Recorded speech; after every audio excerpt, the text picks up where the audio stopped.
இறைவனை தெரிய விடாமல் கருப்பு திரை மறைத்து கொண்டிருக்கிறது.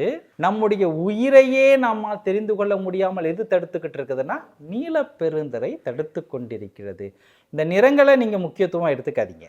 நமக்கு தெரியணுங்கிறதுக்காக ஐயா என்ன பண்ணாங்கன்னா நிறங்களை அமைத்தார். இப்போ நம்ம தேகத்துக்கு உண்மையாக கருப்பாக ஒரு திரை தொங்கிக்கிட்டு இருக்கு, நீலக்கடலில் ஒரு திரை, அதெல்லாம் கிடையாது. அது எல்லாமே அனுபவங்கள் தான். அதை நம்ம எடுத்து சொல்வதற்காக பெருமானார் நீல பெருந்திரை அது என்ன பண்ணுதுன்னா நம்முடைய உயிரையே நாம் அறிந்து கொள்ள முடியாமல் தடுத்து கொண்டிருக்கிறது அப்படின்னு ஐயா சொல்கிறாங்க. அதற்கடுத்து மூன்றாவது இதுக்கு ஐயா என்ன சொன்னாங்கன்னா கிரியாசக்தி அப்படிங்கிற ஒரு பேரையும் ஐயா கொடுக்குறாங்க.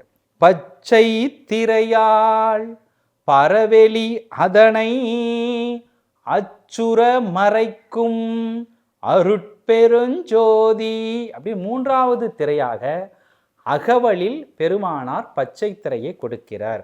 ஆனால் இங்கே ஒரு குழப்பம் உண்டு. என்னன்னா பெருமானார் கடைசியாக நிகழ்த்திய பேருபதேசத்தில் இந்த பச்சை திரையை முதல் திரையும் பறையா அகவல்ல 7 திரைகளில் மூன்றாவது திரையாக வரக்கூடிய பச்சை திரை பேருபதேசத்தில் முதல் திரையாக பெருமானாரால் சொல்லப்பட்டிருக்கும். அது ஏன் பெருமானார் அப்படி சொன்னான்னு தெரியல. ஒருவேளை அந்த பேருபதேசத்தை உணர்ந்து கொள்ளக்கூடிய அறிவு உடையவர்கள் முதல் 2 திரைகளும் நீங்கியவர்களாக இருந்திருக்கலாம்.